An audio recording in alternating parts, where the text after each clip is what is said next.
प्रत्येक सकाळ नवी आशा घेऊन उगवते. मनात सकारात्मक विचार जागले की वाटचालही सुकर होते. जिद्दीची ठिणगी पुरेशी असते बदल घडवायला. छोट्याशा आत्मविश्वासानेही आयुष्य उजळून जातं आणि मन नव्या उमेदीने पुढे पाऊल टाकतं. नमस्कार, दीपक बेनके ऑफिशियल या आपल्या यूट्यूब चॅनलवर तुमच्या सर्वांचे मनपूर्वक स्वागत आहे. आज मी घेऊन आलो आहे थकलेल्या मनांना धीर देणारे, जीवन प्रवासाला नवी प्रेरणा देणारे सुविचार. मित्रांनो, प्रत्येक मनाला कधी ना कधी थोड्या उबदार शब्दांची साथ हवीच असते आणि ती शक्ती मिळते सुंदर सकारात्मक विचारांमधून. आपण स्वतःला कशा नजरेतून पाहतो यावरच आयुष्याचा संपूर्ण रंग ठरतो. काही विचार जे तुमच्या मनात नवा प्रकाश पेटवतील तेच विचार तुम्हाला येथे आज ऐकायला मिळणार आहेत. या विचारांनी तुमच्यात होणारा छोटासा सकारात्मक बदल हीच आमच्या कार्याची खरी पावती आहे. हे विचार आवडले तर तुमच्या प्रतिक्रिया व प्रतिसाद आम्हाला जरूर कळवा. तर चला आजचे प्रेरणादायी सुविचार मनात साठवून घेऊया. जीवनात बऱ्याच वेळा स्वप्नांचे अश्व लगाम घालून काबूत ठेवावे लागतात, कारण बरीच स्वप्ने जबाबदारीकडे गहाण ठेवूनच वाटचाल करावी लागते. आपल्याजवळ एखादी गोष्ट नाही या भावनेने दुःखी होण्यापेक्षा जे इतरांजवळ नाही ते आपल्याजवळ आहे या भावनेने आनंदी राहा.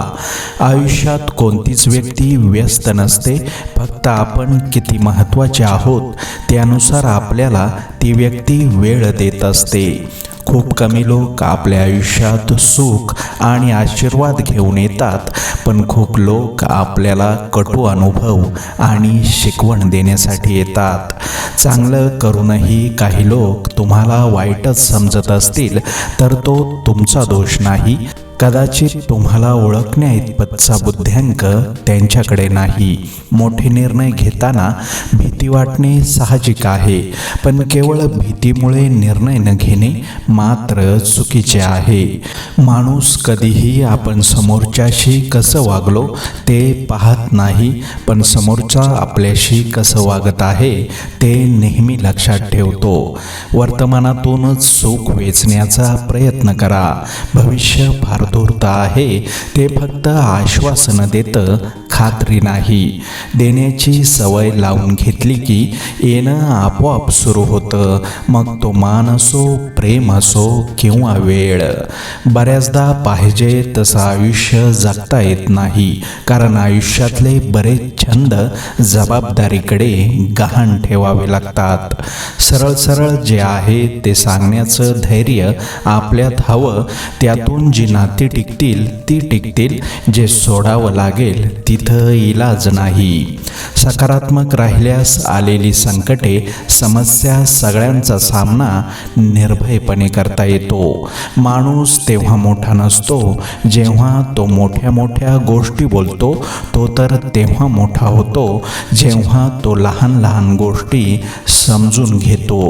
वय आणि पैसा यावर कधीच गर्व करू नका, कारण ज्या गोष्टी मोजता येतात त्या संपतातच. जीवनात सुखाच्या व्याख्या खूप आहेत, पण मिळालेल्या आनंदात समाधान मानणे हे आयुष्यातील खरे सुख आहे. माणसाचा दर्जा हा जात आणि मिळकतीवरून ठरत नसतो, तर तो विचारांवरून ठरत असतो. कधीकधी आपण त्या लोकांचा विचार करण्यात वेळ वाया घालवतो जे आपल्याबद्दल एक सेकंदही विचार करत नाहीत. नावामुळे असलेली ओळख तर ओळखीचे देखील विसरतात, मात्र स्वभावामुळे आणि कर्तृत्वामुळे झालेली ओळख अनोळखी देखील विसरत नसतात. वाईट वेळेत साथ सोडलेल्या लोकांकडे लक्ष देऊ नका, पण ज्यांनी वाईट वेळेत साथ देऊन चांगली वेळ आणून दिली त्यांचे मोल कधी विसरू नका.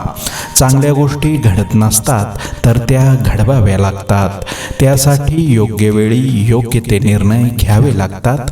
जबाबदारीचे ओझे खांद्यावर पडल्याशिवाय आयुष्य काय आहे कळत नाही. जेव्हा एखादा माणूस यशस्वी होतो तेव्हा अनेक अनोळखी लोक त्याच्यासोबत जवळीक साधायला बघतात, पण तोच माणूस अपयशी झाला तर जवळचे लोक सुद्धा अनोळखी होतात. विचार करण्यात वेळ घालवण्यापेक्षा प्रयत्न करण्यात दिवस घालवा, कारण विचाराने माणूस खचतो आणि प्रयत्नाने प्रगतीच्या मार्गावर पोहोचतो. आभाळापर्यंत पोहोचलेले हात नाहीतर जमिनीवर टेकलेले पाय तुमची उंची ठरवत असतात. घराचा प्रमुख होणे सोपे नाही. त्याची स्थिती पत्र्याच्या शेडसारखी असते, जो ऊन, पाऊस, वारा, वादळ यासारख्या सर्व आपत्ती झेलतो. परंतु त्याखाली राहणारे नेहमी म्हणतात की हा खूप आवाज करतो. जीवन म्हणजे एक गुंता, त्यातून आपली सुटका करत जगणे म्हणजे आयुष्य.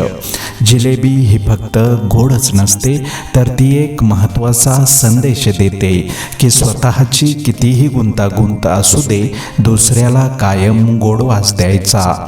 डोळे झाकल्यानंतर जी व्यक्ती मनात दिसते तीच सर्वात जवळची असते. लहानपणी रिकाम्या जागा भरा हा खूप सोपा प्रश्न वाटायचा आणि मोठ्यापणी तो तितकाच अवघड वाटतोय. आयुष्यातल्या काही रिकाम्या झालेल्या जागा या रिकाम्याच राहतात, त्या पुन्हा भरता येत नाहीत. त्या चुका माफ केल्या जातात ज्या चुकांचा हेतू वाईट नसतो. कोणी नसतं कोणासाठी, सर्व असतं स्वार्थासाठी. माणसाचं मनच मोठं विचित्र. त्याला एकटेपणा नकोसा असतो, पण जास्त गर्दी झाली ना, मग ती माणसांची असो की विचारांची, तो स्वतः एकांताच्या शोधात निघतो.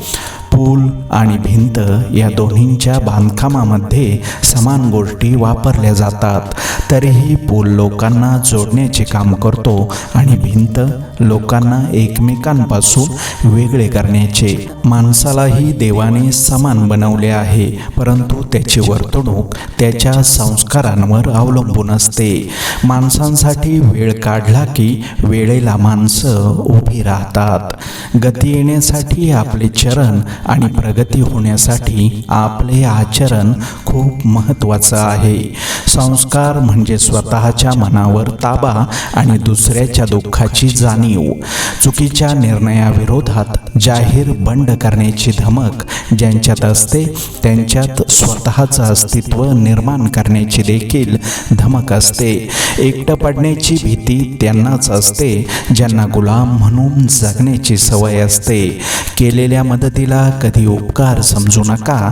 आपलं सत्कर्म कुणी पाहत नसेल, पण देव पाहतोय, तो त्या कामाचं फळ देईलच. एक शांत मन त्रासलेल्या मनापेक्षा चांगलं विचार करू शकते. तुमच्या मनाला रोज काही क्षणांसाठी तरी शांतता द्या आणि मग बघा तुमच्या अपेक्षेप्रमाणे तुमचे मन काम करून तुमचं जीवन कसे सजवते.